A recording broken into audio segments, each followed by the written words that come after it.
Wala nang maraming paligoy-ligoy pa, diretso sa punto na. Maiksi lang ang komentaryo, pero diretso sa punto. Maraming kuro-kuro, may tiwali, may totoo. Dito, sa puntong diretso tayo. Punto, diretso. Parang mali ang kuha ni Senate President Soto tungkol kay JB Ejercito. Natanong kasi sa kanyang press con, tinanong si Tito Soto kung anong masasabi niya doon sa sinabi ni JB Ejercito. Kasi si JB Ejercito yung nababanggit na isa sa mga senador o vocal o nagsalitang senador na iniisip niya nang umalis sa mayorya dahil hindi niya na raw gusto ang takbo dito. Ang sabi ni Soto, okay na daw.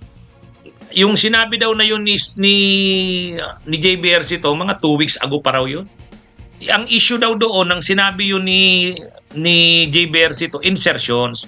Kasi ang akala daw ni JB Ejercito, ayaw sila ng liderato ng Senado ng insertions. May interviews kay Senator JV na parang may lumabas sa mga reports na may balak siyang kumala sa majority. May ganun hubang na sabi po sa inyo? Paulit-ulit si JB, sinasabi niya na nung araw pa yan, rehash daw yan eh.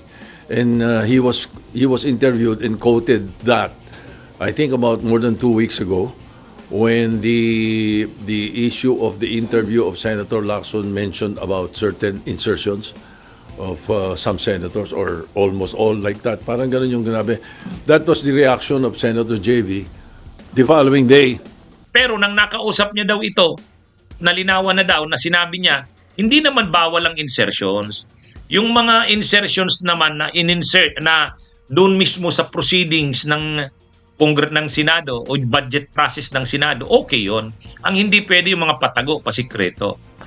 But after that, when I explained what insertions and amendments are and how it is really placed in the budget, at yun yung mga nabanggit na yun ay karamihan naman yung amendments, it all settled down. So the issue that is being placed in social media and some mainstream media reports about Senator JB, I am very sure that he will deny it now.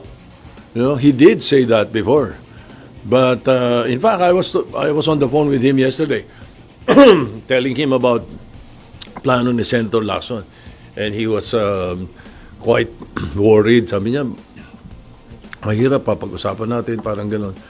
And then he also, he told me na baka iniisip ni Senator Lacson yung mga nilalabas sa media tungkol sa sinabi ko, baka that influences him. Sabi ni Senator JB, that's an old rehash, sabi niya. Wala akong sinasabing ganon. And I think he talked to, Senator JB called Ping to tell him that. Kaya nang pinaliwanagan niya na daw ng ganon, okay na daw si JB Ejercito. Kaya yung sinasabi daw na aalis sa mayorya, luma na daw yun, hindi daw yun bago. Doon, bidyong mali si Soto doon. Kasi, yung sinabi ni JB Ejercito na aalis siya sa mayorya, latest talaga yun. Nung isang araw lang yun. At ang rason na sinasabi doon ni JB Ejercito, hindi yun, hindi insertions. Ang sinasabi ni JB Ejercito, hindi na nila nakikita, 5 daw silang senador, ang nakikita nilang nangyayari sa Senado, sinusunog ang sariling bahay. Ang tinutukoy ni JB Ejercito doon, yung investigasyon ni Lacson ng Blue Ribbon, na kahit mga kasamahan nilang senador, walang pinapatawad, walang sinasanto. Kaya ang nangyari, bakit naman Senado pa mismo ang nag-iimbestiga sa kapwa nila mga senador? Parang sinusunog ang sariling bahay. Hindi nila gusto ang ganung direksyon. So iba yung sinasabi ni JB Ejercito na rason doon sa binabanggit ni Soto. Kaya parang mali, parang mali si Soto. Dapat i-review niya yan. Dapat i-review niya yan.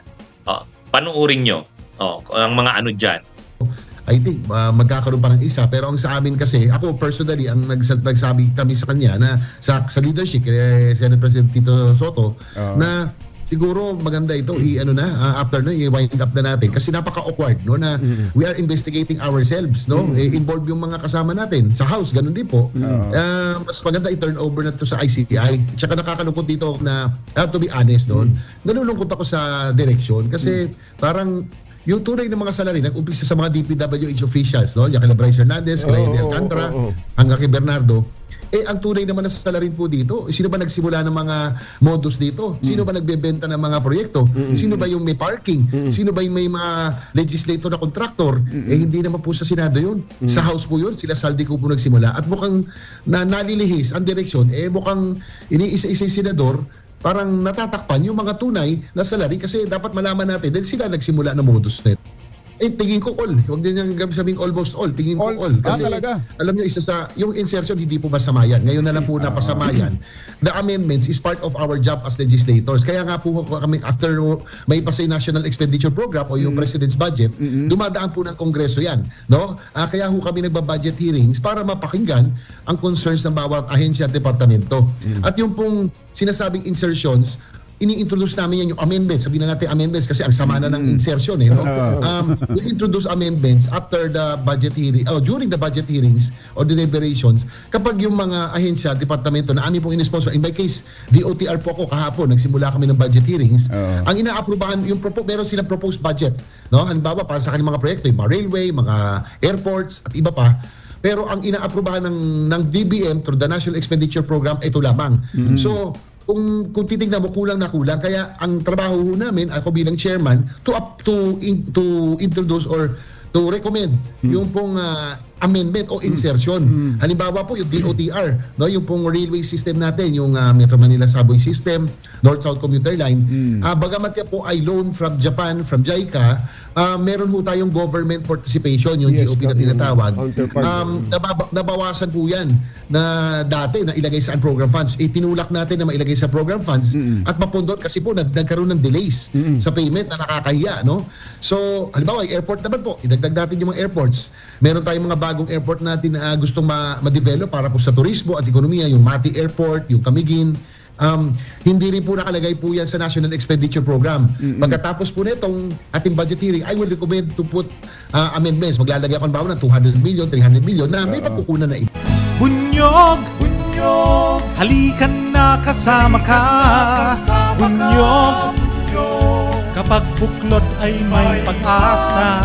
Luzon, Visayas, Mindanao, isa ang pananaw. Sa bagong Pilipinas ang bunyog isisigaw. Bunyog, bunyog.